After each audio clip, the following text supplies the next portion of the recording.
கர்த்தருடைய பரிசுத்த நாமத்திற்கு ஸ்தோத்திரம். இன்னைக்கு நம்ம கொலோசியர் முதலாவது அதிகாரம் 24வது வசனத்தை தியானிக்க இருக்கிறோம்.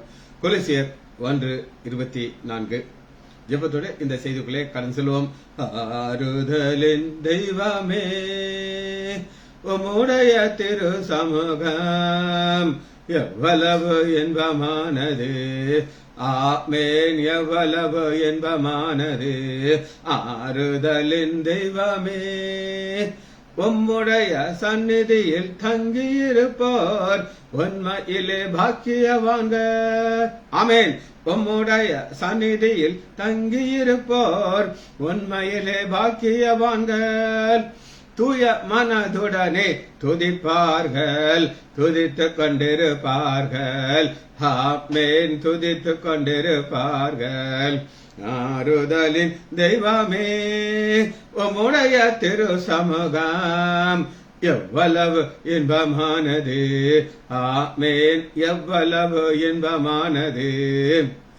உம்மிலே பலன் கொள்ளும் மனிதர்கள் எல்லாம் உண்மையிலே பாக்கியவான்கள். ஆமென். உம்மிலே பலன் கொள்ளும் மனிதர்கள் எல்லாம் உண்மையிலே பாக்கியவான்கள். ஓடினாலும் களைப்படையார், நடந்தாலும் சோர்வடையார். ஆமென், நடந்தாலும் சோர்வடையார். ஆறுதலின் தெய்வமே உம்முடைய திரு சமூகம் எவ்வளவு இன்பமானது, ஆமென், எவ்வளவு இன்பமானது. கண்ணீர் பாதையில் நடக்கும் போதெல்லாம் களிப்பான நீரூற்றாய் மாற்றிக் கொள்வார்கள். கண்ணீரின் பாதையில் நடக்கும் போதெல்லாம் களிப்பான நீரூற்றாய் மாற்றிக் கொள்வார்கள். வல்லமை மேலே வல்லமை கொண்டு சியோனை காண்பார்கள். ஆமென், சியோனை காண்பார்கள். ஆறுதலின் தெய்வமே உம்முடைய திரு சமூகம் எவ்வளவு இன்பமானது, ஆமென், எவ்வளவு இன்பமானது. வேறிடத்தில் 1000 நாள் வாழ்வதை விட உம்மிடத்தில் ஓர் நாள் மேலானது. வேறிடத்தில் 1000 நாள் வாழ்வதை விட உம்மிடத்தில் ஓர் நாள் மேலானது. ஒவ்வொரு நாளும் உமது இல்லத்தில் வாசலில் காத்திருப்பேன். ஆமென், வாசலில் காத்திருப்பேன். இயேசுவின் நாமத்தினாலே ஜெபங்களை பிதாவே, ஆமென். கர்த்தருடைய பரிசுத்த நாமத்திற்கு ஸ்தோத்திரம். செல்வி டீச்சர், பிரைஸ் தி லார்ட். வசனத்துக்குள்ள வருவோம். கொலோசியர் முதலாவது அதிகாரம் 24வது வசனத்தை தியானிக்க இருக்கும். கொலோசியர் 1:24 இப்பொழுது நான் உங்கள் நிமித்தம் அனுபவிக்கிற பாடுகளை சந்தோஷமாக அடைந்து. பவுல் இருக்கிறது ஜெயில். ஒரு பாடு உள்ள வாழ்க்கையின் வழியாக பவுல் போகிறார். சிறைச்சாலையில் அவர் இருக்கிறதற்கு காரணம் என்ன அப்படின்னு கேட்டீங்கன்னா, சுவிசேஷ அறிவிச்சதுதான். இயேசுதான் கிறிஸ்து, இயேசுதான் மேசியா, இயேசுதான் கடவுள் அப்படின்னு சொன்னார். கோபம் அடைந்த ஒவ்வொருவருக்கும் பிடிச்சு உலகிவிட்டார். அவர்களுக்கு ஒரு வைராக்கியம். அப்படி இருந்த பவுல் கிறிஸ்துவனுடைய உபத்திரவங்களிலே குறைவானதை அவருடைய சரீரமாகிய சபைக்காக என் மாமிசத்திலே நிறைவேற்று. சரீரமாகிய சபை. இப்ப இந்த பாடு எதற்காக பவுல் செய்கிறார்னா, சரீரமாகிய சபை. இன்னைக்கு இந்த சரீரத்துல நம்ம ஒவ்வொருவரையும் ஒரு அங்கமாக வைத்து விட்டார். நம்ம எல்லா அங்கங்களும் சேர்ந்து ஒரு சபை. அதுக்கு தலையாக இயேசு இருக்கார். அந்த சபையை யாராவது துன்பப்படுத்தினா அவர் கோபம். இந்த சவுல் பவுலாகிறதுக்கு முன்னாடி சபையை துன்பப்படுத்தினார். அவருக்கு கோபம், நீ துன்பப்படுத்துகிற கிறிஸ்து நான் தான்ப்பா அப்படின்ட்டார். அப்ப இன்னைக்கு பாடுகள் வழியாக போகிறாரு, சபை போகுது. அப்பொழுது அந்த பாடுகளிலே சந்தோஷம் அடைந்து, பாடுகளிலே சந்தோஷம் அடையும் போது எல்லாருக்கும் சந்தோஷம் கிடைக்குமா? கிடைக்காது. எல்லாரும் நினைச்சாங்கன்னா சோர்ந்து போய்விடுவார்கள். ஏன் சோர்ந்து போகிறார்கள்? பவுலால் மாத்திரம் எப்படி இப்படி சொல்ல முடிஞ்சது? அதான் இன்னைக்கு நம்ம பார்க்கிறோம். இன்னைக்கு சோர்ந்து போகாமல் ஆண்டவர் நியமிக்கப்பட்ட ஓட்டத்தில் ஓடணும். சோர்வு வாசிப்போமா? சங்கீதம் 68வது அதிகாரம் 9வது வசனம். சங்கீதம் 68:9. இதான் திருவள்ளுவர் வசனம். தேவனே சம்பூரண மழையை பெய்ய பண்ணினீர். சம்பூர்ண மழைக்குள்ள என்னெல்லாம் இருந்துச்சு நம்மளுடைய பிள்ளைகளா மாத்திட்டார்.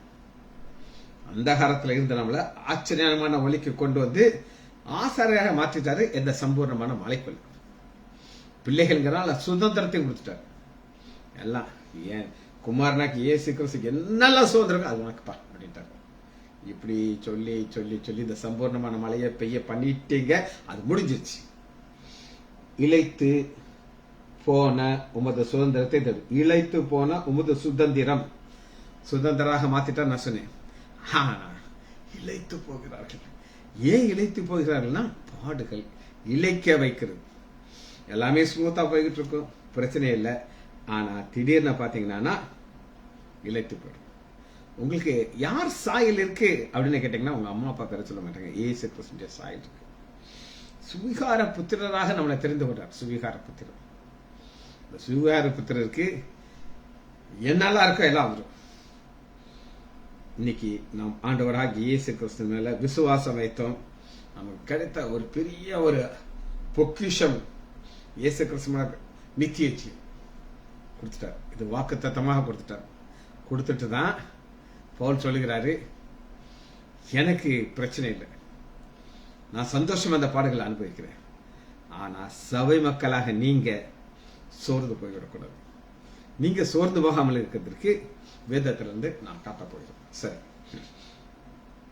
நாம் ஏன் சோர்ந்து போகிறோம் அப்படின்னு நீங்க கேட்டீங்கன்னா அதற்கு ஒரு காரியம் என்னன்னா, நாம் எல்லாருக்கும் விசுவாசம் உண்டு. எலியாக்கு விசுவாசம் இருந்துச்சா இல்லையா? சொல்றாரு, நான் ஜெபம் பண்ணா தாயா மழையே பெய்யும். அது விசுவாசமான வார்த்தை இல்லைன்னு நான் சொல்ல முடியாது. சொல்ல முடியும்? யார நீங்க சொல்லி பாருங்க, முடியாது. ஆனா அப்படிப்பட்ட எலியா சோர்ந்து போறார். ஆனா நமக்கு தேவை என்ன அப்படின்னு கேட்டீங்கன்னா, ஒவ்வொரு காரியமும் இழைத்து போனாலும் ஆண்டவன் சார் இது கிடைக்கும் அப்படின்னு சொல்லி ஒரு சின்ன ஒரு ஆசீர்வாதத்தை ஆண்டவர் நம்மள வைத்திருக்கிறோம். இதை தொடர்ந்து நாம் ஓடிக்கொண்டு போய்கிட்டே இருக்கும். இப்படி ஓடி போகும்பொழுதுதான் ஆண்டவர் நமக்கு ஆசீர்வாதத்தை கொடுத்து கொண்டே இருப்பார். சரி, இன்னைக்கு யாரால இந்த இழைத்து போனவர்களுக்கு பலன் கொடுக்க முடியும்? சோர்ந்து போறவர்களுக்கு யாரால பண்ண? இப்ப ஒரு வயதான அம்மா இருக்காங்க. அம்மா நடக்கவே கஷ்டப்படுது. எப்படி அப்படியே கூண்டு விழுந்துருச்சு. முந்தி நல்லா ஸ்ட்ராங்கா இருந்துச்சு. அப்படியே கஷ்டப்பட்டு நடந்து வந்துட்டு ஒரு 80 வயசுல ஒருத்தர் பார்த்து கிடக்குறான் கீழே. அம்மா என்னைய கொஞ்சம் தூக்கி விடுங்க அம்மா அப்படின்னு சொன்னா, ஐயா எனக்கு நடக்கிறதே பிரச்சனையா இருக்கு. நானே கஷ்டப்பட்டு நடந்து வந்துட்டு இருக்கேன். ஒன்னு என்னைய தூக்க முடியும்? போயா, ஒரு நல்ல தூக்க என்னைய கூப்பிடாது, நானும் சேர்ந்து உன் கூட விழுந்து விடுவேன் அப்படின்னு சொன்னாங்க. ஆண்டவர் யார் அப்படின்னு கேட்டீங்கன்னா, யாரால இந்த சோர்ந்து போனவர்களை தூக்க முடியும் அப்படின்னு நீங்க ஒரு கேள்வியை கேட்டீங்கன்னா வாசிப்போமா? ஏசாயா 40வது அதிகாரம்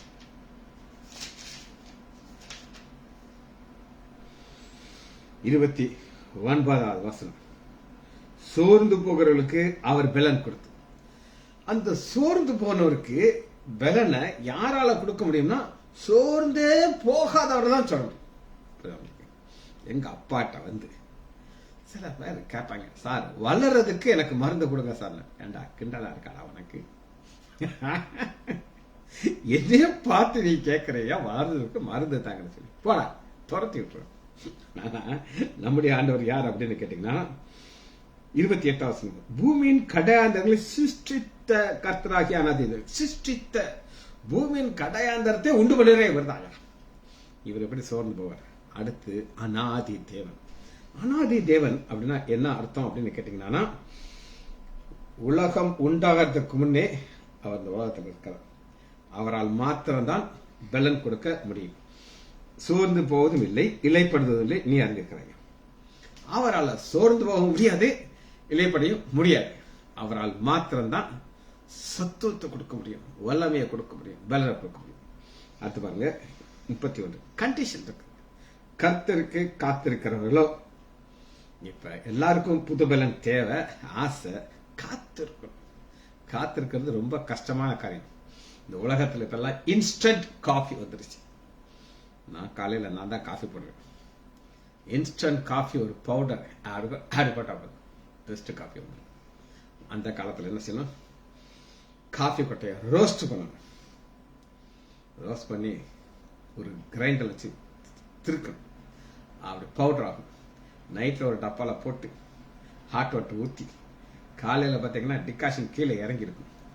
அந்த டிகாஷன் எடுத்து பாலில் மிக்ஸ் பண்ணி கொடுக்கணும். இப்போ அந்த ப்ராசஸ் எல்லாம் கிடையாது, காத்திருக்கணுங்கிற அவசியமே கிடையாது. காரணம் என்ன அப்படின்னு கேட்டீங்கன்னா, இவரால் மாத்திரம்தான் கிருபைகளை கொடுக்க முடியும். அப்படிப்பட்ட ஒரு ஆள் தான் நம்முடைய கவலைகளை அவர் மேல் எடுத்துக்கொள்ள முடியும். சரி, நம்முடைய ஆண்டவராகிய இயேசு கிறிஸ்துக்கு ஏகப்பட்ட ஸ்பெஷல் விஷயங்கள் இருந்தது, ஏகப்பட்ட ஸ்பெஷல் காரியங்கள் இருந்துச்சு. அவருடைய ஒரு விசேஷமான ஒரு 2 தன்மையை நான் உங்களுக்கு காட்டப்படுறேன். 2 விசேஷமான தன்மைகளை நான் இன்று உங்களுக்கு காட்டப்படுறேன். எடுத்துக்கொள்ளுமா? எபிரேயர் 4வது அதிகாரம் 45வது வசனம். அந்த அநாதி தேவன் புதிய ஏற்பாட்டுக்குள்ள வரும்போது ஆண்டவராகி இயேசு கிறிஸ்துவாக வருகிறார். பார்ப்போமா? எபிரேயர் 4வது அதிகாரம் 14வது வசனம். மகா பிரதான ஆசாரியர். இவர் மகா பிரதான ஆசாரியர் நமக்காக என்ன செய்து கொண்டிருக்கிறார்? ஜெபித்துக் கொண்டிருக்கிறார். நம்முடைய பலவீனங்களை குறித்து பரிதபிக்காத பிரதான ஆசிரியர் நமக்கு இருக்கிறார். மகா பிரதான ஆசாரியர் அவர் இயேசு கிறிஸ்து. நீங்க அவர்கிட்ட வந்து உங்க பிரச்சனைகளை எல்லாம் சொல்லிட்டீங்கன்னா எல்லாத்தையும் பார்த்துக்கொள்வார். காரணம், மகா பிரதான ஆசிரியர் அவர் என்ன செய்வார்னா 16 ஆகையால் நாம் இரக்கத்தை பெறவும் ஏற்ற சமயத்திலே சகாயம் செய்யும் கிருபை. ஏற்ற காலத்துல எனக்கு எந்த நேரம் எது தேவைன்னு அவருக்கு தெரியும். ஒரு உதாரணம் நான் அவங்களுக்கு சொல்றேன். என்னுடைய பேர் ஸ்டீவ், குட்டி பையன், குட்டி வளர்த்துட்டான். அவன் வந்து, தாத்தா எனக்கு அந்த நைஃப் கொடுங்க தாத்தா, நீங்க ஆபரேஷன் பண்ற நைஃப் கொடுப்பேனா? கொடுக்க மாட்டேன், கையை வெட்டிவிடும். ஆனா அதே பேரன் வளர்ந்து எம்பிபிஎஸ் முடிச்சு ஆர்த்தோ முடிச்சுட்டு ஒரு சர்ஜரி பண்றதுக்கு அப்ப நான் இருப்பேன்னு நினைக்கிறேன். தாத்தாவும் பேரனும் ஒன்னா உட்காந்துருக்கோம். தாத்தா 11 நம்பர் நைஃப் கொடுங்க தாத்தா, ஆடி எடுத்து கொடுங்க. ஏற்ற காலத்துல கொடுக்கணும் எனக்கு தெரியும். அதுபோல உங்களுக்கு என்ன தேவை அப்படின்னு சொல்லி அது ஏற்ற காலத்துல கொடுக்கறதுக்கு காரணம் என்னன்னா, அந்த நேரத்துல தான் அந்த அது பாதையில போக முடியும். சரி, அவர்கிட்ட அடுத்த ஒரு ஸ்பெஷல் குணாதிசயம் இருக்கிறது, யார்கிட்ட இல்லாத. 1 பேதுரு 5வது அதிகாரம் 4வது வசனம். 5:4. அப்படி செய்தால் பிரதான மெய்ப்பன், பிரதான ஆசாரின் மெய்ப்பராக மாறுகிறார். இதற்கு நாமெல்லாம் ஆடுகள். இந்த ஆடு எப்படி மேய்க்கணும் அவருக்கு தான் தெரியும். புல்லுள்ள இடத்துல கொண்டு போய் மேய்க்கணும் அவருக்கு தெரியும். புல் எங்கிறது அவருக்கு தெரியும். அவர் தெரியுமா? தெரியும். அங்க மேய்ப்பார். எந்த இடத்துல அமர்ந்த தண்ணீர் இருக்குன்னு தெரியும், அங்க கொண்டு போய் உட்கார வைப்பார். எந்த இடத்துல வெயில் நிறைய இருந்தா அந்த ஆடு சுணங்கிரும், அதுக்கு தலையில என்ன அவருக்கு தெரியும். காரணம் என்ன அப்படின்னு கேட்டீங்கன்னா, அவர் பிரதான மேய்ப்பன். இந்த பிரதான மேய்ப்பன் நம்மளோட கூட இருக்கிறார். நாம் என்ன செய்யணும் அப்படின்னு கேட்டீங்கன்னா, 7 உங்கள் கவலைகள் எல்லாம் அவர்கள் வைக்கணும். இன்னைக்கு கவலைகள் யாருக்கு இல்ல சொல்லுங்க? எல்லாருக்கும். ஆனா அத பாதி கற்பனை கவலைகள். கற்பனைனானது இப்படி ஆயிரும் அப்படி ஆயிரும் சொல்லி நம்ம கற்பனையில வச்சிருக்கோம். ஆனா அது எல்லாத்தையும் ஆண்டவர் மாற்றி போடுறதுக்கு அவர் பிரதான மேய்ப்பன். இந்த பிரதான மேய்ப்பன் மேல நம்ம கவலைகளை வைக்க வேண்டும். சரி, இப்ப சோர்வு வந்தால் பலன் போயிடும். எலியாவுக்கு சோர்வு வந்துச்சு, ஆனால் ஜெபிக்க முடியவில்லை. வாசிப்போமா? 2 ராஜாக்கள்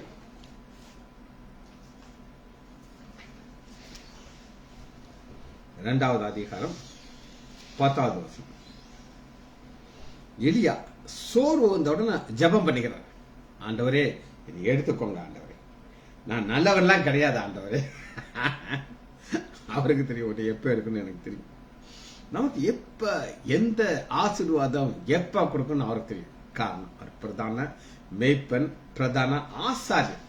பிரதான ஆசாரியன் பிதாவுக்கு முன்பாக ஜெபித்துக் கொண்டிருக்கிறார், எனக்காக உங்களுக்காக. நம்முடைய தேவை என்னன்னு நமக்கு தெரியாது, நான் அவருக்கு தெரியும். பாருங்க, ஒரு ஜெபத்திற்கு பதில் எப்ப கொடுக்கிறாருன்னு பாருங்க. எலியாவுடைய ஜெபத்திற்கு பதில் 2 ராஜாக்கள் 2வது அதிகாரம் 11வது வசனம். இதோ அக்னி ரதமும் அக்னி குதிரையும் அவர்கள் நடுவாக வந்தது, பிரித்தது. எலியா சுழல் காற்றிலே பரலோகத்துக்கு ஏறி போனான். ஆண்டவர்கிட்ட குதிரை இருக்கா, அக்னி ரதம் இருக்கா? இருக்கு, இல்லைன்னா கிடையாது. ஆனா எப்ப அதை கொடுக்கணும்னு அவருக்கு தெரியும். ஏறி போகணும். ஆனா நீ சொல்லுகிற டைமிங்ல தான். ஏன் டைமிங் இருக்கு. அவர் சகலத்தையும் அதன் அதன் காலத்திலே நேர்த்தே வைத்திருக்கிறார். காரணம் என்ன? வசனத்தை அவங்களுக்கு வாசிக்கிறேன். கொலோசியர் 1வது அதிகாரம் 24. இப்பொழுது நான் உங்கள் நிமித்தம் அனுபவிக்கிற பாடுகளை சந்தோஷம் அடைந்து. ஏன் பவுல் சந்தோஷம்? சோர்வு அடையல. பவுலுக்கு நல்லா தெரியும், நான் விசுவாசிக்கிறவர் இன்னார் என்று நான் அறிவேன். அவரிடத்திலே ஒப்பு கொடுத்ததை அந்நாள் வரை அவர் காக்க வல்லவராக. எனக்கு சோர்வு வராது, பயம் வராது, கவலை வராது. இந்த ஓட்டத்துல நான் தொடர்ந்து ஓடிக்கொண்டே இருப்பேன், அதுல சந்தேகமே இல்லை. சரி, பாதை, ஓட்டம், ஊழியம், தேவ சித்தம். ஒரு பாதையை வச்சிருக்கிறார். அந்த பாதையில போகாதபடி கெபிக்குள்ள போய் ஒழிச்சுக்கிறாரு. ஏன் கெபிக்குள்ள போயிடுறாரு? என்னால முடியாது ஆண்டவரே, என்னால முடியாது. என்னைக்கு நீங்க என்னால முடியாதுன்னு சொல்லிட்டீங்களோ, முடியாது இல்ல நான் ஓடுவேன், தொடர்ந்து ஓடுவேன், தொடர்ந்து ஓடுவேன் ஓடினீங்கன்னா உங்களால ஓட முடியும். அதற்கு அவர் பலன் கொடுப்பார், சித்தத்தையும் கொடுப்பார்.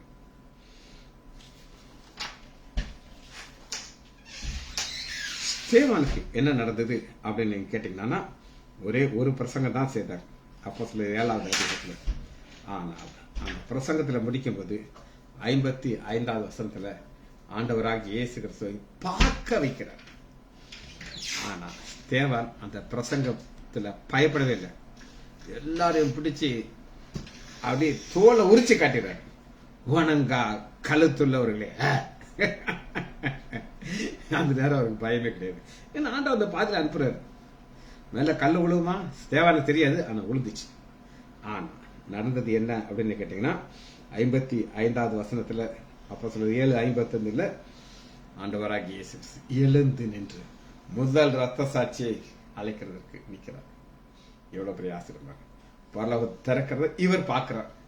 எல்லாத்துக்கும் காரணம் என்ன அப்படின்னா, ஒன்றே சோர்ந்து போகக்கூடாது. சோர்ந்து போகிறது ரொம்ப லேசு. ஆனால் ஓட்டத்தை ஓடணும், பந்தய பொருளை பெற்றுக்கொள்ளணும், அதுல சந்தேகமே வரக்கூடாது. யோவானுக்கு அப்படி கிடையாது. யோவானுக்கு வயது ஆக ஆக ஆக ஆக ஆண்டவர் அவருக்கு வேற பாதை வச்சிருக்கிறார். மற்ற சீஷர்கள் எல்லாம் மரணம் வந்துச்சு அவருக்கு. இவருக்கு மட்டும் மரணமே வரல. காரணம் என்ன அப்படின்னு கேட்டீங்கன்னா, இவர் வெரி க்ளோஸ் டு காட். அவர் என்ன நினைக்கிறார் அப்படின்னு கேட்டீங்கன்னா, நீ தொடர்ந்து ஓடி ஒரு சின்ன ஒரு கான்செப்டை நான் உங்களுக்கு சொல்றேன். 3 வருஷமாக சீசர்லாம் ஆண்டவராக இயேசு கிறிஸ்துவோட கூட இருந்தாங்க. யாராவது ஒருத்தனாவது, ஆண்டவரே நீங்க பரலோகத்திலிருந்து வந்தீங்கல்ல, இந்த பரலோகம் எப்படி இருக்கும் எங்களுக்கு கொஞ்சம் காட்டுங்க ஆண்டவரே, கொஞ்சம் விளக்கமா சொல்லுங்க கேட்டிருந்தாங்க.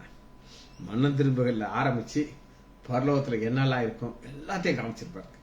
ஆனா அவங்களுக்குள்ள ஒரு போட்டி தான் இருந்துச்சு. யார் ரைட் சைடு, யார் லெப்ட் சைடு. மற்ற சீசலுக்கெல்லாம் ஒரே கோவம் வரும். அப்படி ஒரு பார்ப்பாங்க, ஏண்டா நீங்க தான் ரொம்ப பெரிய ஆளுகளாட்டு. இந்த போட்டியில பரலோகத்தை தரிசனத்தை யாரும் கேட்கவில்லை. ஆனா யோவான் மாத்திரம் ஒன்று எக்ஸ்டென்ஷன் கொடுக்கிறார். கொடுத்து பத்மூத்தீவுக்கு கொண்டு போறாரு. சோர்வுல இருக்கார். அவர் நினைக்கிறார், ஐயோ இன்னைக்கு ஞாயிற்றுக்கிழமை இருத்தெழுந்த நாள், சபையில எவ்வளவு அருமையா ஆராதனை நடந்துட்டு இருக்கும், நான் அதுக்கு இருக்காம இங்க இருக்கேன்ட்டு அவர் சோர்வுக்குள்ள போகாம இருக்க. நல்லா கேட்டுக்கோங்க, திரும்ப சொல்ல, அவர் சோர்வுக்குள்ள போகாம இருக்க ஆண்டவர் வெளிப்படுத்துதல்ல லாஸ்ட் வரை கூட்டிட்டு போய் காட்டு. லாஸ்ட் வரை அவர் கூட்டிட்டு போறதுக்கு காரணம் என்ன அப்படின்னு கேட்டீங்கன்னா, அவர் சோர்ந்து போகக்கூடாது, தொடர்ந்து ஓட வேண்டும். இதுதான் ஆண்டுடைய சித்தம், திட்டம். சரி, ஏன் நாம் சோர்ந்து போகிறோம் வாசிப்போமா? 1 ராஜாக்கள் 19வது அதிகாரம் 1 வசனம். 19:1. இசபேல் வார்த்தை தான் எலியாவுக்கு சோர்வுக்கு வந்துச்சு. கேட்டுக்கோங்க. எசேபெல் யார் அப்படின்னு கேட்டீங்கன்னா சாத்தானுடைய ரெப்ரசன்டேட்டிவ். சாத்தானுடைய ரெப்ரசன்டேட்டிவ் சோறு உண்டாக்குவார், உங்களை முன்னேற விட மாட்டாங்க. எப்பவுமே ஒரு வாழ்க்கையில உங்க குடும்பத்துல ஒரு கணவன் இருக்கார், ரட்சிக்கப்படாத கணவன். அவர் என்ன சொல்லுவார் தெரியுமா? ஆமா, உன்னைய பத்தி எனக்கு தெரியாதா, நீ பைபிள் வாசிச்சது எனக்கு தெரியாதா அப்படின்னு சொல்லி அந்த காதை குத்திக்கிறேன். என்னை ஆண்டவர் ஊழியத்துக்கு அழைத்திருக்கிறார், நான் வேதத்தை தூக்குறேன், நான் தொடர்ந்து ஓடுவேன் நிச்சயம் இருக்கணும். சரி, இந்த பாதையில ஆண்டவர் எசேபேலை தொடவே இல்லை. அவளுக்கு எந்த ஒரு கிரெடிட்டும் கொடுக்கும். நல்லா கேட்டுக்கணும். ஆண்டவர் சிலர்லாம் குப்பையும் தூசியுமா பார்ப்பார். ஆண்டவர் எசேபேலை குப்பையும் தூசியா பார்க்கிறார். ஆனா எலியா அதை பெருசா பார்க்கிறார். நம்ம சில காரியங்களை பெருசா பார்க்கறது சிறுசாவும் நம்ம கையில இருக்கு. ஒரு உதாரணத்துக்கு இந்த பேனா இருக்கு. இந்த பேனாவை இவ்வளவு தூரத்துல வச்சு பார்த்தா நார்மல் சொல்லு, இப்படி கிட்ட கொண்டு வந்து பாருங்க, பெருசா இருக்கும். கிட்ட வர வர வர ரொம்ப பெருசா தெரியும். ஆனா கரெக்ட் பிளேஸ்ல வச்சு பார்த்தா தான் சரியா தெரியும். இன்னைக்கு ஆண்டோடைய வார்த்தை ஒரு பக்கம் இருக்குது, சூழ்நிலை வேற பக்கம் இருக்கு. சூழ்நிலையை நம்ம பார்க்கணுமா, வார்த்தையை பார்க்கணும்? சூழ்நிலையை பார்க்க கூடாது. சூழ்நிலை மாறிக்கிட்டே இருக்கும். நமக்கு நேற்று இருந்த பிரச்சனை இன்னைக்கு கிடையாது, ஒரு வருஷத்துக்கு முன்னாடி இருந்த பிரச்சனை இன்னைக்கு கிடையாது. ஆனா ஆண்டோடைய வார்த்தை இயேசு கிறிஸ்து நேற்றும் என்றும் என்றும் மாறாது. சரி, ஏன் நம் சோருக்கு வருகிறோம் அப்படின்னு கேட்டீங்கன்னா, நிறைய நேரம் நமக்கு பிடிக்காத காரியத்தை ஆண்டவர் செய்ய பிடிக்காத காரியம். யாத்திராகமம் 4வது அதிகாரம் 13வது வசனம். யாத்திராகமம் 4:13.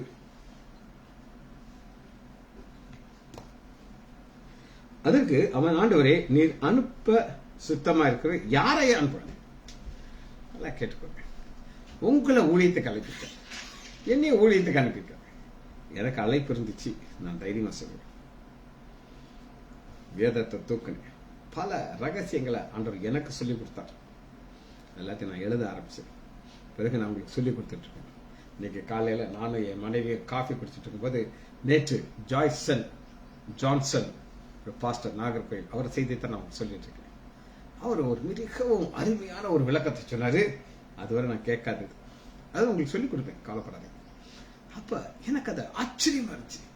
நான் என் மனைவிட்ட சொல்லிட்டு இருந்தேன், ஏமா இந்த பைபிள் எவ்வளவு ஆழங்கள் இருக்குமா, நான் 25 வருஷமா வாசிக்கிட்டு இருக்கேன், இப்படி ஒரு வசனத்தை நான் வாசிச்சிருக்கேன், ஆனா இதுக்கு இப்படி ஒரு வழக்கம் இருக்கு. காரணம் என்ன அப்படின்னு கேட்டீங்கன்னா, நம்முடைய வாழ்க்கையில கீழ்ப்படி என்னை ஆண்டவர் அழைச்சார நான் ஒத்துக்கிட்டேன், இது என் பாதை. சரி, இந்த மோசே 40 வருஷமாக ஒரு ராயல் லைஃப் நடந்தது, அரண்மனை வாழ்க்கை. ஃபர்ஸ்ட் 40 வருஷம் எகிப்துடைய சகல வேலை எல்லாம் ஒரு கட்டு எக்ஸ்பர்ட் ஆயிட்டார். 40 வருஷம். 2வது 40 வருஷம் வனாந்திரம், ஆப்போசிட், எதுவுமே கிடையாது. ஆண்டவர் எப்படி டக்குன்னு மாத்திராரு, எல்லாம் அவருடைய கருத்துல தான் இருக்கு, மாத்திராரு. ஒரு மாமனாருடைய ஆடுகளை மேய்த்து கொண்டிருக்கிறார்.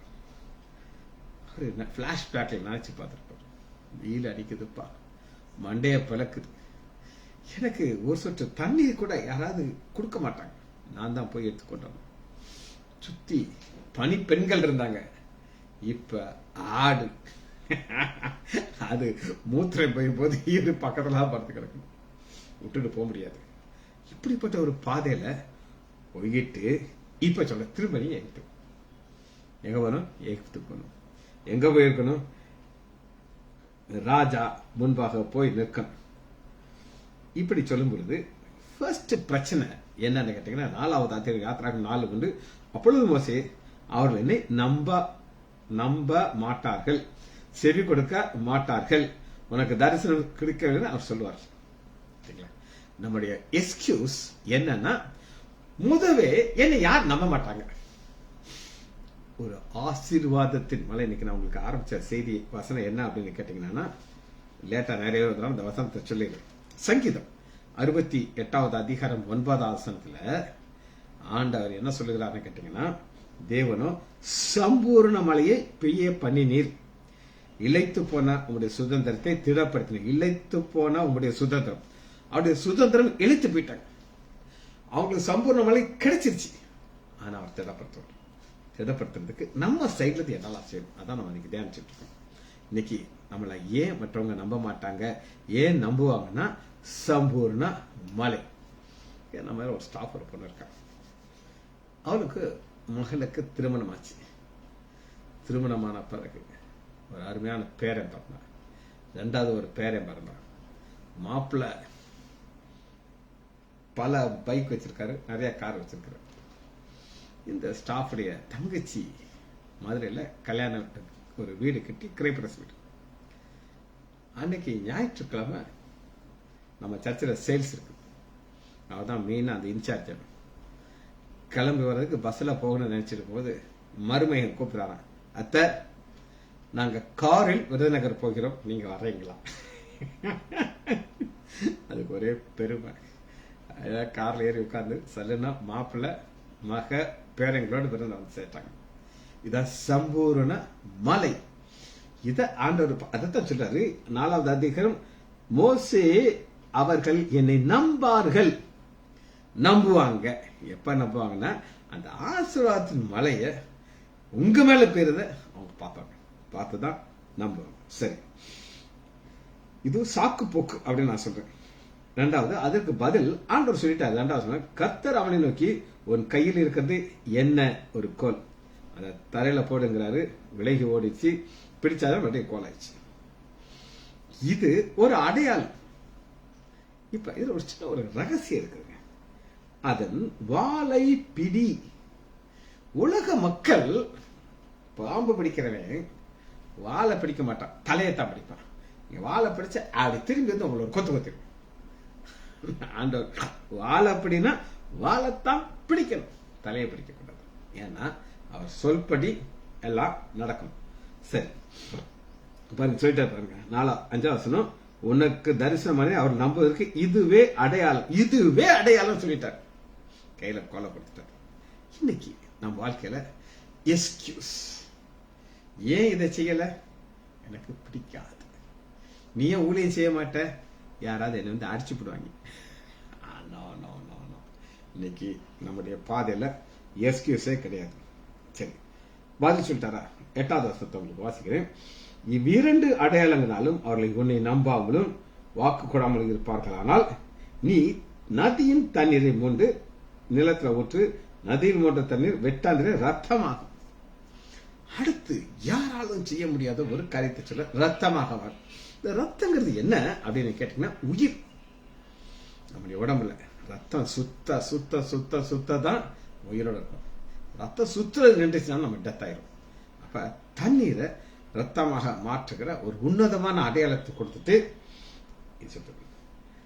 அப்பவும் அடுத்து சொல்றாரு, இதற்கு நான் திக்குவாயினால திக்குவாய் மாட்டோம், இதற்கு முன் இதற்கு பின். பாருங்க, அது இல்லைங்க, முன் பின். ஒவ்வொருத்தருக்கும் ஒரு குறை அவங்க உடம்புல இருக்கும். இல்லை நான் சொல்ல மாட்டேன், எனக்கு சில குறைகள் இருக்கு, உங்களுக்கு அதை பார்த்தா தெரியும். ஆனா இவர் என்ன நினைக்கிறார் அப்படின்னு கேட்டீங்கன்னா, இதற்கு முன் அப்படின்னா என்ன அர்த்தம்னா, மடியில கையை போட சொல்றாரு, அது ஃபுல்லா குஷ்டம் மாதிரி எடுத்தானா மறுபடியும் நார்மலா மாறிடு. இந்த ப்ராசஸ்ல இது சேர்ந்து இந்த திக்கோயும் சேர்ந்து போயிருன்னு அவர் நினைச்சார். ஆனா ஆண்டவர் ஒரு குறைய வச்சிருப்பார். எனக்கு ஒரு குறைய வச்சிருக்கிறது காரணம், நான் என்னை நானே உயர்த்தாதபடிக்கு எனக்கு ஒரு முள் கொடுக்கப்பட்டிருக்கு. அந்த முள் ஆண்டவர் அனுமதிப்பார், மாற்ற மாட்டார். திக்குவாய்ங்கிறது அவருக்கு ஒரு முள். அந்த முள்ள ஆண்டவர் கொடுத்தாரு, அதை நம்ம அக்செப்ட் பண்ணித்தான். சரி, பாருங்க 14 கர்த்தர் மோசையின் மேல் கோபம் மூண்டவராகி. ஏங்க கோபம் வருது? ஏன் கோபம் வருது அப்படின்னு கேட்டீங்கன்னா, ஆண்டவர் மோசைய தண்ணியில போக வேண்டியன்னா அங்கே மறித்திருக்கணும், மறிக்க விடல. 2வது, அவங்க அம்மா அப்பா மோசையை தூக்கி தண்ணீர அப்படி சொத்துன போடல, ஒரு பேர்ல வச்சு போட்டாங்க. இது 2வது மரணம். 3வது, பார்வன் தேடுறான், எஸ்கேப் ஆகி ஓடி போயிட்டார். ஆனா சங்கீதம் 90வது அதிகாரத்துல வெள்ளத்தின் மிகுதியிலே 90 80 90 வயது தான் இருக்கலாம் அவரே பிக்ஸ் பண்ணிட்டார். ஆனா எல்லா காரியங்களையும் வச்சு கடைசி வரை கொண்டு போனாரு, அவரே அடக்கம் பண்றாரு. அதனால இவ்வளவு ஸ்லாக்கியத்தை நான் உனக்கு வச்சிருக்கிறேன், நீ என் பாதையில ஓட வேண்டும். சரி, ஆண்டவர் கொடுத்த அழைப்பு கிருபையை எப்படி பார்க்கலாம் அப்படின்னு கேட்டீங்கன்னா, யாத்திராகமம் 3வது அதிகாரம் 4வது. அவன் பார்க்கும்படி கிட்டே வருகிறதை கர்த்தர் கண்டார். கர்த்தர், இது இயேசு கிறிஸ்து. உங்களுக்கு சொல்லிருக்கேன், கர்த்தர். மோசையின் நடுவே தேவன் அவனை கூப்பிட்டார். பார்க்கிறது கர்த்தர், கூப்பிடுறது தேவன். திருத்துவத்துல 2 பேரை நீங்க செப்பரேட் பண்ணி பார்க்கறது. அப்ப அந்த மோசைக்கு திருத்துவத்துல 2 நபரும் சேர்ந்துதான் அழைக்கிறாங்க. ஆச்சரியம் பாருங்க. மோசே அதற்கு இதோ அடியேன் என்றார். அடுத்து பாருங்க, அப்பொழுது அவர் இங்கே கிட்டி சேராயாக, இங்கே கிட்டி சேராயாக. அது ஒரு மலைங்க. மலையில முள்ளு இருக்கும், நிறைய தேவையில்லாத ஒரு சாணி எல்லாமே அங்கதான் கிடக்கும். ஆனா ஆண்டவர் அவர் மோசே இருக்கிற இடத்தை எப்படி காட்டுகிறார்னா, உன் கால்களிலே இருக்கிற பாதரட்சை கலற்றி போடு, நீ நிற்கிற இடம் பரிசுத்தம். பாதரட்சைங்கிறது என்ன அப்படின்னு கேட்டீங்கன்னா, பாதத்தை பாதுகாக்கிற ஒன்று. அப்படிதாங்க. செருப்பு இல்லாம நடக்க முடியுமா? என்னால் நடக்க முடியாது. எங்க போனாலும் செருப்பு இல்ல ஷூ இல்லாம போட முடியாது. அப்ப எனக்கு ஒரு பாதுகாப்பு தேவை. ஆனா அதை கலற்றி போற்றுங்கிறார். நான் இருக்கேன். கர்த்தர் கூப்பிடுறாரு, தேவன் சொல்றாரு, முச்செடியில் நடந்து வந்துட்டு அது உனக்கு தேவையில்லை, நான் தான் உனக்கு பாதுகாப்பு. பின்பு அவர், நான் ஆபிரகாமின் பின்பு அவர், நீ நிற்கிற இடம் பரிசுத்த பூமி என்றார். நீ நிற்கிற இடம் பரிசுத்த பூமி எப்படி மாறிச்சுன்னா, அழைப்பு தரிசனம். அந்த அழைப்பும் தரிசனமும் சேர்ந்து ஒரு பரிசுத்த பூமி ஆயிடுச்சு. இது எதற்கு அடையாளம் அப்படின்னு கேட்டீங்கன்னா, இந்த ஓட்டத்துல நம்ம தொடர்ந்து ஓடி ஓடி ஓடி நாம் எங்க போய் சேரணும் பாருங்க, பரிசுத்த தேவனுடைய இடத்துல போய் சேரணும். இதுதான் இதனுடைய ரகசியம். சரி, தாவீது எங்கே இருக்கிறார்? ஆடு மேய்த்து கொண்டிருக்கிறார். ஆடு மேய்த்து கொண்டிருக்கிற தாவீதை சகோதரர்கள் எப்படி பார்க்கிறார்கள் அப்படின்னு கேட்டீங்கன்னா, 1 சாமுவேல் 17வது அதிகாரம் 28வது வசனம். அந்த மனுஷரோடு அவன் பேசிக் கொண்டிருக்கிறதை அவன் மூத்த சகோதரர் எலியாப் கேட்டபொழுது தாவீது மேல் கோபம் கொண்டு. சூர்த்து போறதற்கு அடுத்த காரணம் என்ன கேட்டீங்கன்னா, மற்றவர்கள் நம்மளை பார்த்து கோபப்படுவாங்க. நம்ம பாவம் போல இருப்போம், நம்ம வேலையை பார்த்துக்கிட்டு இருப்போம், மற்றவங்க விஷயத்துல நம்ம தலை போடவே மாட்டோம். நம்ம ஒரு ஓட்டத்தை ஓடிட்டு இருக்கோம். ஆனா மற்றவர்கள் நம்மளை பார்த்தா ஒரு கோபம் வருது. கோபம் வந்துச்சுனாலே நீங்க சந்தோஷப்படணும். ஏன்னா ஆண்டவர் உங்களை கோலியாத்துக்கு போல ஒரு பெரிய பிரச்சனைய அடிக்கிறதுக்கு உங்களை தான் எழுதிட்டு இருக்காரு. சரி, அடுத்து பாருங்க 28வது வசனம். உன் துணிகரத்தையும் உன் இருதயத்தின் அகங்காரத்தையும் நான் அறிவேன். என்னங்க பாவம் போகல, அப்பா சொல் பேச்சு கேட்டு வர்றார். அப்பா சொன்னாரு, போயப்பா உங்க அண்ணன் மாதிரிலாம் எப்படி இருக்காங்க, நாங்க கேள்விப்பட்டோம், ஒரு பெரிய ஜாயிண்ட் மாதிரி ஒருத்தர் இருக்கானா, அவன் டெய்லி 40 நாள் அந்த மாதிரி பிரச்சனை இருக்குது, உங்க அண்ணன் மாதிரி எல்லாம் ஒழுங்கா இருக்காங்களா, எவனாவது போட்டுக்கிட்டு தள்ளிட்டானா அப்படின்னு சொல்றாரு. இவரும் கட்ட கட்ட கட்டன்னு ஓடி வந்து அப்பா பேச்சை கேட்டு விசாரிச்சுட்டு இருக்கிற கோபம். தேவ சித்தத்தை செய்யும்போது மற்றவங்களை கோபப்படும். ஆனா நீங்க சோர்வு அடைய கூடாது. சோர்வு அடைஞ்சா என்ன ஆகும் அப்படின்னு கேட்டீங்கன்னா, உங்க வாழ்க்கையில டைரக்ஷன் மாறும். அந்த சத்தம் உங்களை குறித்து யார் என்ன அது மட்டும் உங்க காதில் உடைச்சுட்டு இருக்கும், மற்ற எதுவுமே உங்க காதில் இருக்காது. ஏன் அப்படின்னு நீங்க கேட்டீங்கன்னா, நம்முடைய வாழ்க்கையில எது நமக்கு முக்கியமா தோணுது அப்படின்னு கேட்டீங்கன்னா, ஆண்டவருடைய சத்தம், வாக்கு தத்துவம். நித்திய ஜீவனை நான் உனக்கு கொடுப்பேன்ங்கிற வாக்கு தத்துவம். அந்த வாக்கு தத்துவம் மட்டும் காதில் ஒழிச்சுக்கிட்டே இருக்கும். நீ அகங்காரி, நீ மோசமானவன், உன்னைய பத்தி எனக்கு தெரியாதா, இதெல்லாம் பிக்சட் டயலாக் உங்க காதுல. எப்படி ஒரு காலத்துல சவுல் காது கேட்காதவர், காது கேட்காத என்ன அர்த்தம்னா, எவனாவது பேடியால் வாங்கிட்டோம்னா கண்டுக்கிடவே மாட்டார். அதுபோல காது கேட்காதபடி இருந்தா தான் நம்மள ஆண்டவங்களை கொண்டு வர பாதையை நம்ம போய் சேர முடியும். இல்லைன்னா நமக்கு என்ன வந்துடும் அப்படின்னா, சோர்வு வாழ்ந்து விடும். அது சந்தேகமே இல்லை.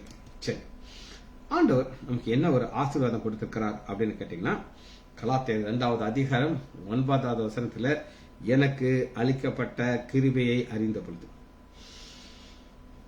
சவுல்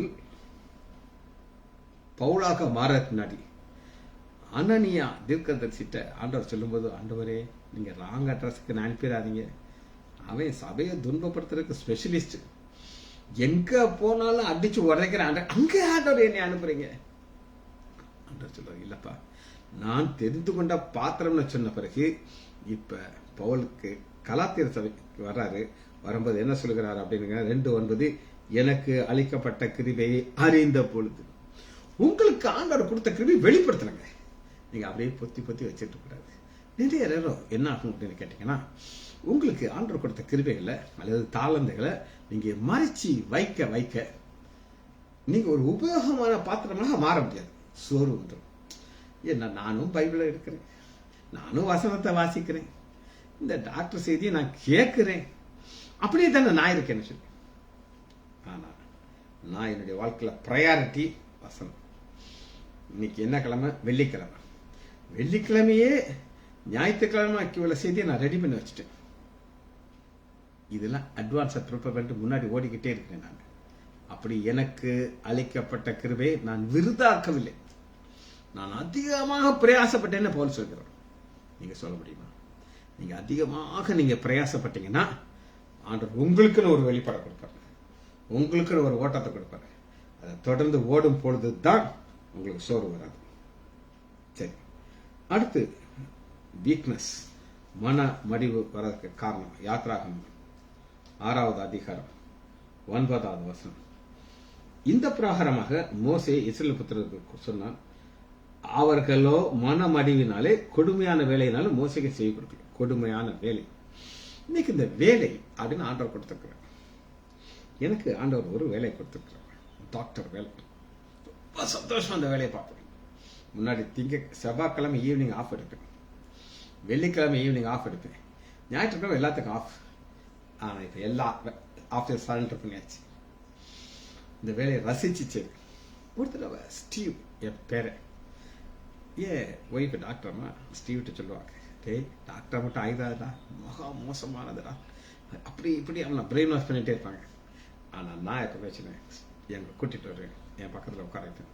ஒரு நாள் என் மகட்ட ஸ்டீவ் சொல்றாங்க, தாத்தாக்கு இந்த டாக்டர் ரொம்ப பிடிக்குது, ஆசையா செய்யறாங்க, அதனால என்னைய டாக்டர் ஆகிட சொல்றாங்க. ஆனா அம்மாக்கு இந்த டாக்டர் வேலையை பிடிக்கல, அதனாலதான் கஷ்டப்பட்டு அந்த வேலையை செஞ்சுக்கிட்டு என்னைய டாக்டர் ஆகல ஆகிதாதான் சொல்றாங்க. என்ன ஒரு ஞானமா பேசுறான் பாருங்க. நான் ரசிச்சு அந்த வேலையை பார்க்கறதா மன மடிவு அடைய மாட்டேன். ஆனா இஸ்ரேல் மக்கள் என்ன செய்றாங்க பாருங்க, யாத்ராகமம் 6வது அதிகாரம் 9. இந்த பிரகாரம் மோசே இஸ்ரவேலுக்கு சொன்னார், அவர்களோ மன மடிவினாலும் கொடுமையான வேலையினாலும். மோசேக்கு கொடுமையான வேலை. நம்ம இதுல J.M. ஸ்டாலின் அப்படின்னு ஒருத்தர் இப்ப வர்றதில்லை, ஆளக்கான் இருக்காரு, எங்கதான் இருக்காரு, ஏன் வரல எனக்கு தெரியாது. அவர் என்கிட்ட வருவார், சார் ரொம்ப கஷ்டமா இருக்கு சார் இந்த வேலை, ரொம்ப கஷ்டமா இருக்கு சார். என்னங்க கஷ்டம் இல்லை, அப்படி பல எக்ஸ்கியூஸ்லாம் சொல்லுவார். நான் சொன்னேன், இந்த வேலை எனக்கு லேசா கிடைக்கும், எனக்கு கிடைக்காது சார். உங்களுக்கு சம்பளம் உண்டா? உண்டு. பேட்டா உண்டா? ஆமா உண்டு. பேட்டா உங்களுக்கு தெரியுமா? கீழே இறங்குறதுக்கு முன்னாடி எவ்வளவு ரூபா உங்களுக்கு கலெக்ஷன் இருக்கோ அதுல ஏதோ ஒரு அமௌண்ட் எடுத்துக்கலாம். உங்க ஆபீஸ்ல இடத்துல கொடுக்க மாட்டாங்க, ஏக்கு பேட்டெல்லாம் கிடையாது, சம்பளம் கொடுக்குறாங்க, சந்தோஷமா சரி. அப்புறம் போனஸ். நான் சொன்னேன், இது பிரைவேட்ல கிடைக்குமா? கிடைக்காது சார். நீங்க சந்தோஷமா வேலையை பார்க்கணும். உங்களுக்கு கை பிராக்சர் ஆகி இந்த வேலை உங்க கையை விட்டு போயிரும்னு நீங்க நினைச்சீங்க.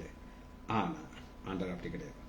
நம்முடைய ஆண்டவர் எவ்வளவு ஒரு நல்ல ஆண்டவர் அப்படின்னு கேட்டீங்கன்னா, யாத்ராகமம் 12வது அதிகாரம் 35வது வசனம் போனஸ் கொடுக்கிறாங்க. போனஸ் 12வது அதிகாரம் 35வது வசனத்துல, மோசே சொன்னபடி இஸ்ரேல் ஜனங்கள் எகிப்திலே வெள்ளி உடைமை பொன் உடைமைகளையும் வஸ்திரங்களையும் கேட்டார்கள். கர்த்தர் ஜனங்களுக்கு எகிப்தில் தயவு கிடைக்கும் இவ்விதமாக எகிப்தியர்களை கொள்ளையிட்டார்கள். கொள்ளையிட்டார்கள். அன்னைக்கு சம்பளம் கொடுக்கல, ஆண்டவர் கணக்கு போட்டு வைக்கிறார். டக்கு டக்கு டக்கு டக்கு டக்கு. இன்னைக்கு கோல்டு என்ன விலைன்னு அன்னைக்கு ஆண்டவருக்கு தெரியும்.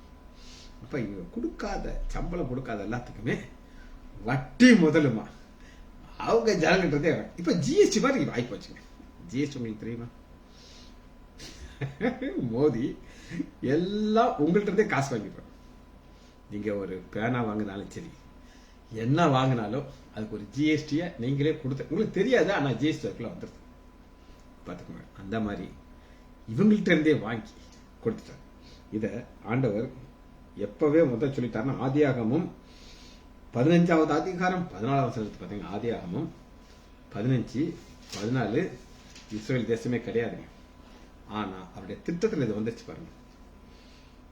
இவர்கள் சேவிக்கும் ஜாதிகளை நான் நியாயம் தீர்ப்பேன், நியாயாதிபதி. பின்பு மிகுந்த பொருள்களோடு புறப்பட்டு வருவார்கள். இங்க ஈசாக்கை பறக்கல, ஆனா அந்த சந்ததி எப்படி இருப்பாங்க அவருக்கு தெரியும். இன்னைக்கு உங்களுடைய வாழ்க்கையில, என்னுடைய வாழ்க்கையில தேவ திட்டம் அப்படின்னு ஒண்ணு இருந்துச்சுன்னா, நம்மளுடைய வாழ்க்கையை ஓடும் பொழுது வலதுபுறம் இடதுபுறம் பார்க்க கூடாது. எனக்கு நியமிக்கப்பட்ட ஓட்டத்திலே நான் தொடர்ந்து ஓடணும். ஜெபிச்ச முடிப்போமா? மகா இரக்கமும் கிருபையுமுள்ள பிதாவே, உம்மை துதிக்கிறோம் ஐயா. நன்றி. உள்ள இருதயத்தோடு உம்முடைய திரு சமூகமாகிறோம் ஐயா. எங்களுக்காக நீர் உண்டாக்கின திட்டத்திலே நாங்கள் சோறு எங்களுக்குள்ளே வராதபடி தொடர்ந்து ஓட பலன் தாக்கப்பா. பிள்ளைகள் ஒவ்வொருவரையும் என் ஆண்டவராகிய இயேசு கிறிஸ்துவின் நாமத்தினாலே ஆசீர்வதிக்கிறேன். இயேசுவின் நாமத்தினாலே ஜெபங்கள் பிதாவே. ஆமேன், ஆமேன், ஆமேன்.